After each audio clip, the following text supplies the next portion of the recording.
Depict the electron configuration for magnesium using an orbital box diagram and noble gas notation. Give a complete set of 4 quantum numbers for each of the electrons beyond those of the preceding noble gas. Wow. That's definitely a lot. So the first thing, just so that we don't forget, we want to make sure that we remember our, the quantum numbers. So we have, I believe it would be N, then L, then I believe it's M, or is it minus L and then M? No, let's see. It's N, okay. It's M and then the M in between. The ML and then the MS. That part, these two are always the hardest ones for me to remember. And so, just as a trick for you to remember, is that once we actually do the question, you'll see that the ML is constituted of whole numbers typically, and MS is the in between, so the halves. Okay, but before we delve into that, the question first is asking for the electron configuration of magnesium. So, with that being said, let's look at magnesium. It is on the 3rd row, 2nd column. So they said using the noble gas, right? Meaning that you want to start on the most recent noble gas before you get to magnesium. So like it wouldn't be helium, it wouldn't be argon, it'd be neon right here, because this is the noble gas preceding magnesium, since the periodic table goes like from left to right as you read it. So as you keep going from left to right, you will see that the noble gas before magnesium was neon. So that's what we do here. And then to be able to get the electrons, what they're referring to, it's gonna be in the s orbital, because we're dealing with the first 2 columns. The p orbitals delve into from column 13 to column 18, excluding helium. And then the d orbitals are from column 3 to column 12. And then the f orbital is the lanthanum and actinium series. So we're in the s orbital, so it's 3 s, that's the 3rd row as I mentioned. S is where we are, and then magnesium is the 2nd element, so that means it has 2, so 3s2.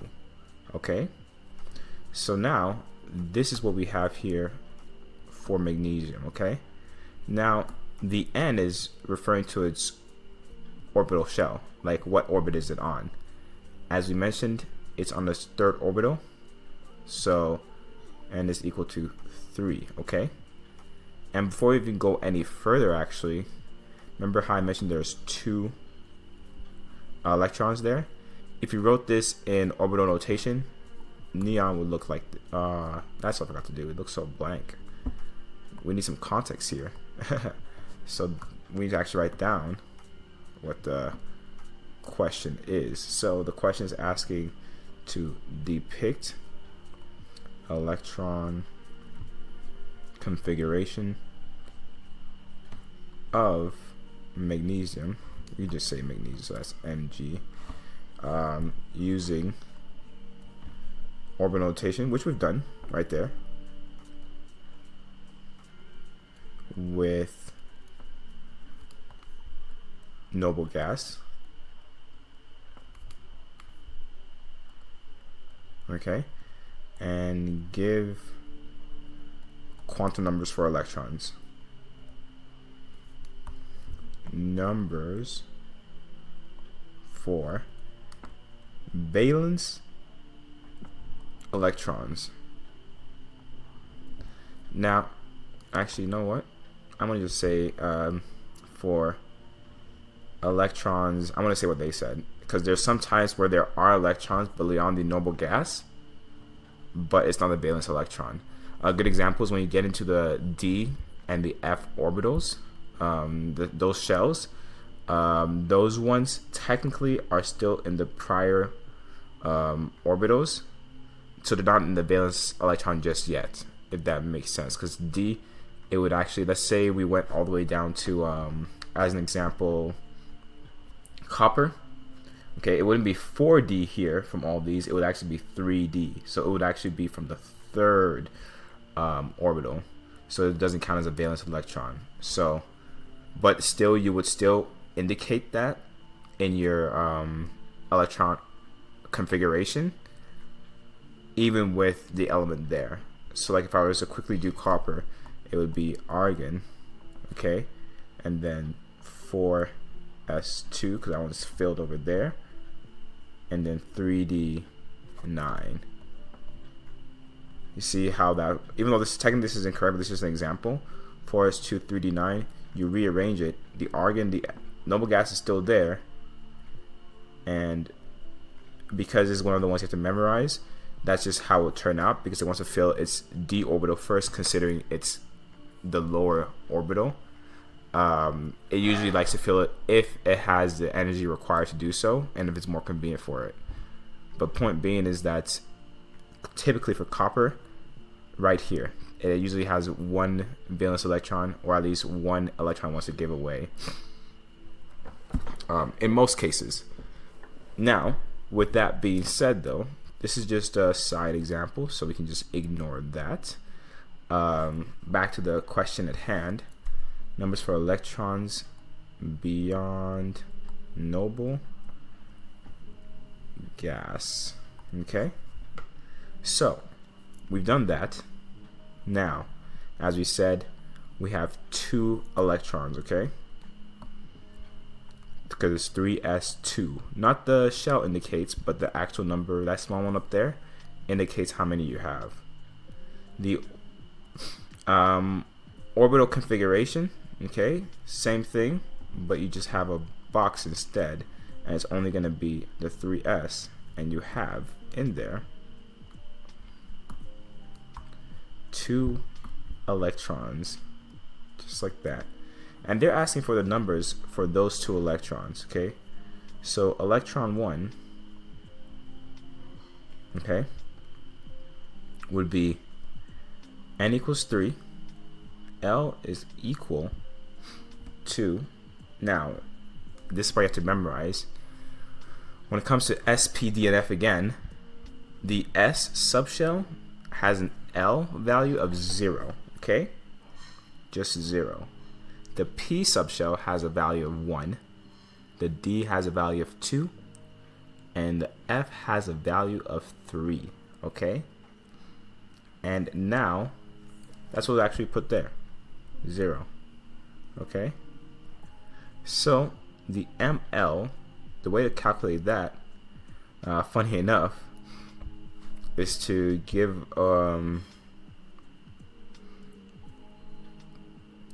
every possible value that it can be. But since it's just 0, like every positive negative value, the ML would just be actually 0 as well. Now the MS, that's the part that gets a little bit trickier, okay? I'm actually going to look into what they did here, because I had a feeling exactly. The MS indicates what type of spin it has. So, oops, sorry, I definitely did that one wrong then. No, that's correct. Okay, now it's starting to make more sense. So, the spin is pretty much, how do I put this? It's like, the direction is going, hence we have the up and down arrows. So the up is positive, right? But it's not a whole number. As I mentioned, it kind of works in halves. It's like the in-between step. It would be 1/2 only for the first electron. Okay. Now electron 2. Okay. Once again, n is equal to 3. L is equal to 0, because we're still on the S orbital subshell. The ML, because it's every possible combination, like positive and negative value of 0, it's going to be 0 as well.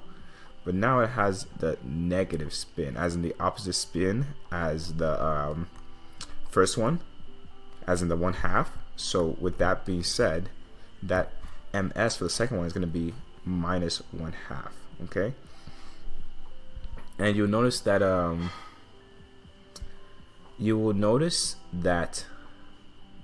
I guess to really delve into it, that these two should technically always, the two MSs, if the shell is full, should equal 0. Like it should match the ML, hopefully. But yeah, that would be the way to depict the electron configuration. Okay, we've done that here. And I also wanted to show this picture because this also explains how we have 2 electrons as well. And these are all the quantum numbers for them. So as a quick review, it's on the 3rd shell, okay? The S subshell, which makes L equals 0. Every positive and negative value of that number, which is still 0. So say we were at the P shell instead, what would actually happen is that L would equal 1, and ML would equal -1, 0, and 1. Those are the 3 possible things it can be. And for the last one, MS tells you like what spin it has, hence how we have this. So these are all the numbers. Let's see how we did officially. So exactly, electron configuration, 3s, up and down. Perfect. Okay. And let's see here. What else we have? For n equals 3, possible values of L are 0 to 2. But since we're in the S orbital, L is equal to 0, exactly. As I mentioned, the way it works is that we have 3, 0 in a sense, because that's an S. 3 right here, because that's a P. Okay. And then 3D is this one here. And technically we don't really have a 3F. The first F starts at 4 because it's like 6 minus 2. F is 2 minus. Okay, so that's what it did. Since we're in the S orbital, equals 0, that means ML for L is just 0 as well.